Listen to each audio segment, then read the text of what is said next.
Assalamualaikum warahmatullahi wabarakatuh.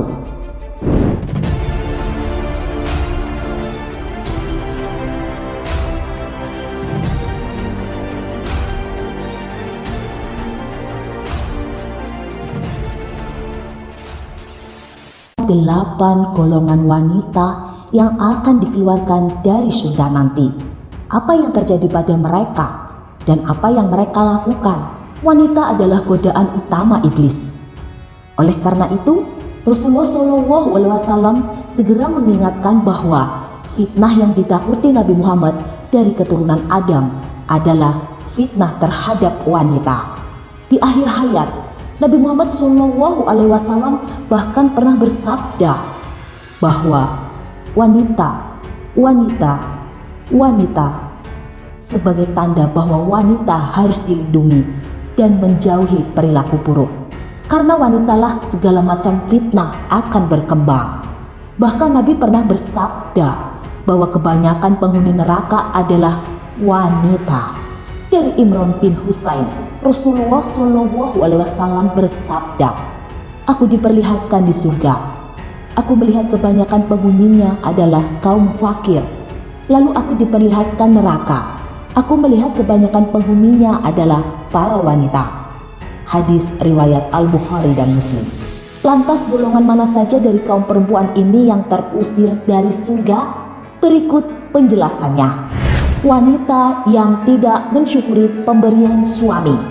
Dalam ajaran Islam, wanita diwajibkan untuk mensyukuri pemberian suami dan tidak meremehkan atau mengabaikan kebaikan yang diberikan suami.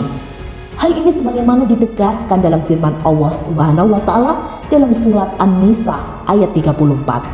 Mereka para istri yang kamu khawatirkan sikap durhaka dari mereka, maka nasihatilah mereka. Tinggalkanlah mereka sendiri di tempat tidur dan pukullah mereka. Kemudian jika mereka mentaati kamu, maka janganlah kamu mencari-cari jalan untuk menyusahkannya. Sesungguhnya Allah Maha Tinggi, Maha Besar. Dalam hadis juga disebutkan bahwa wanita yang tidak mensyukuri pemberian suami akan mendapatkan laknat dari Allah Subhanahu wa taala. Oleh karena itu, para istri muslimah haruslah mensyukuri segala pemberian dan kebaikan yang diberikan suami. Mereka juga harus menghormati dan menghargai suami serta menjaga hubungan yang harmonis dengan suami. Jika terdapat masalah dalam rumah tangga, sebaiknya diselesaikan dengan cara yang baik dan tidak mengabaikan hak dan kewajiban masing-masing. Konsultasi dengan orang yang lebih berpengalaman dan bijaksana juga dapat menjadi solusi untuk mengatasi masalah dalam rumah tangga. Dengan begitu, akan terjalin hubungan yang harmonis antara suami dan istri dan terhindar dari kemungkinan mendapat laknat dari Allah Subhanahu wa taala. Wanita yang gemar mengumpat. Ya, mengumpat adalah perilaku negatif yang sebaiknya dihindari. Jika ada wanita yang gemar mengumpat, ada baiknya ia memperbaiki perilaku tersebut. Mengumpat dapat menyebabkan dampak buruk seperti merusak reputasi orang lain, menciptakan konflik, dan membuat orang lain merasa tidak nyaman. Selain itu, mengumpat juga dapat menciptakan lingkungan kerja atau sosial yang tidak sehat dan tidak produktif. Sebagai wanita yang terus berkembang dan membangun hubungan yang positif dengan orang lain, penting untuk menghindari perilaku mengumpat dan fokus pada hal-hal yang lebih konstruktif dan positif. Mulailah dengan menghargai diri sendiri dan orang lain, memilih kata-kata dengan bijak, dan berfokus pada solusi daripada masalah. Dengan begitu, kita dapat menciptakan lingkungan yang lebih baik dan lebih positif bagi diri kita sendiri dan orang lain. Istri yang menggugat cerai tanpa alasan. Ketika seorang istri menggugat cerai tanpa alasan yang jelas atau beralasan sepele, hal ini dapat menimbulkan dampak yang merugikan bagi kedua belah pihak. Dalam hukum pernikahan, ada beberapa alasan yang dapat digunakan sebagai dasar pengajuan gugatan cerai, seperti perselingkuhan, kekerasan dalam rumah tangga, atau ketidakcocokan yang menyebabkan terjadinya perselisihan yang berkepanjangan. Namun, jika istri mengajukan gugatan cerai tanpa alasan yang jelas atau beralasan sepele, maka tindakan tersebut dapat dianggap sebagai tindakan yang tidak bertanggung jawab dan dapat merusak hubungan antar kedua belah pihak.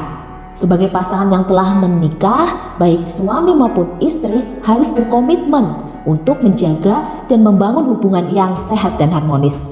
Jika terdapat masalah dalam rumah tangga, sebaiknya dicoba untuk mencari solusi bersama dan mengatasi masalah tersebut dengan cara yang baik dan damai.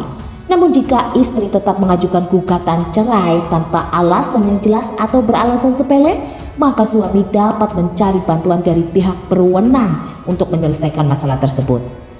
Dalam hal ini dapat dilakukan mediasi atau penyelesaian sengketa melalui jalur hukum yang tepat, sehingga kedua belah pihak dapat mencapai kesepakatan yang baik dan adil. Wanita yang berpakaian tipis dan ketat. Setiap orang memiliki kebebasan untuk memilih pakaian yang mereka kenakan. Namun sebagai wanita yang ingin dihormati dan dihargai, perlu diingat bahwa cara berpakaian juga dapat mempengaruhi pandangan orang lain terhadap diri kita. Jika seorang wanita memilih untuk berpakaian tipis dan ketat, hal tersebut dapat menimbulkan pandangan atau asumsi yang salah dari orang lain, terutama di masyarakat yang masih memiliki norma dan nilai konservatif. Selain itu, cara berpakaian yang terlalu terbuka dan ketat juga dapat menimbulkan perasaan tidak nyaman atau mengganggu bagi orang lain. Sebagai wanita, penting untuk memilih pakaian yang sesuai dengan kesempatan dan lingkungan, serta menjaga etika dalam berpakaian. Hindari memakai pakaian yang terlalu terbuka atau ketat, terutama jika kegiatan yang akan dilakukan bersifat formal atau resmi. Namun perlu diingat bahwa tidak boleh ada pemaksaan atau intimidasi terhadap wanita yang memilih berpakaian seperti apapun yang mereka inginkan. Setiap wanita berhak memilih pakaian yang mereka sukai dan nyaman dengan itu, tanpa harus dihakimi atau dinilai oleh orang lain. Wanita yang memakai wewangian dan berlenggak-lenggok. Iya, wanita yang memakai wewangian dan berlenggak-lenggok merupakan pemandangan yang indah dan menarik. Wewangian yang dipilih dengan tepat dapat meningkatkan daya tarik wanita tersebut. Sementara gerakan-gerakan yang lemah lembut dan elegan dapat menambah pesona dan keanggungannya. Namun demikian, keindahan luar tidak selalu mencerminkan keindahan dalam. Penting bagi kita untuk menghargai dan menghormati wanita bukan hanya dari penampilannya, tetapi juga dari kebaikan hati dan kepribadiannya. Wanita yang mengaku marga selain dari ayahnya. Menurut ajaran Islam, seorang anak harus mengikuti marga ayahnya dan tidak boleh mengubahnya. Hal ini berkaitan dengan pentingnya menjaga garis keturunan dalam Islam, sebagaimana ditegaskan dalam hadis yang diriwayatkan oleh Imam Bukhari dan Muslim. Orang yang menetapkan hubungan darah hanya yang berdasarkan garis keturunan ayah, dan tidak ada jaminan bagi orang yang menetapkan hubungan darah dari selain garis keturunan ayahnya. Namun sebagai manusia yang diciptakan dengan beragam latar belakang dan identitas, Islam juga mengajarkan untuk saling menghormati dan menghargai keberagaman. Oleh karena itu, jika ada seorang wanita yang memilih untuk mengaku marga selain dari ayahnya, sebaiknya dia menjelaskan alasan dan tujuannya dengan bijak dan tidak menyinggung ajaran Islam. Selain itu, masyarakat juga harus menghormati keputusan seseorang tanpa memojokkannya atau memandang rendah identitasnya. Wanita yang menyemir rambut. Iya, menurut ajaran Islam, menyemir rambut pada dasarnya tidak dilarang. Namun ada beberapa hal yang perlu diperhatikan dalam melakukan penyemiran rambut, seperti tidak menggunakan bahan-bahan yang haram atau berbahaya bagi kesehatan, tidak memperlihatkan aurat, dan tidak meniru gaya rambut dari kaum yang tidak beriman. Selain itu, dalam Islam wanita dianjurkan untuk menjaga penampilannya dengan baik, tetapi tidak boleh berlebihan atau berlebih-lebihan dalam berdandan. Wanita harus memperhatikan agar tidak menarik perhatian lelaki yang bukan mahramnya dengan penampilannya. Dari Abdullah bin Abbas, Nabiullah bersabda, pada akhir zaman nanti akan ada orang-orang yang mengecat rambutnya dengan warna hitam seperti warna mayoritas dada merpati. Mereka tidak akan mendapat bau surga. Hadis riwayat Abu Daud. Dalam hal ini penting bagi semua muslimah untuk mengetahui batasan-batasan yang ada dalam Islam dan berusaha untuk menjaga penampilannya dengan baik dan sopan. Hal ini harus dilakukan dengan memperhatikan prinsip-prinsip ajaran Islam agar tetap selamat dunia dan di akhirat. Perempuan yang menyerupai lelaki. Menurut ajaran Islam, perempuan dan lelaki diciptakan dengan peran dan fungsi yang berbeda, baik secara fisik maupun psikologis. Oleh karena itu, wanita sebaiknya memperhatikan penampilannya agar tetap feminin dan tidak menyerupai lelaki secara berlebihan. Namun hal ini tidak berarti bahwa wanita tidak boleh berpenampilan maskulin atau memiliki minat yang biasanya dianggap sebagai minat lelaki.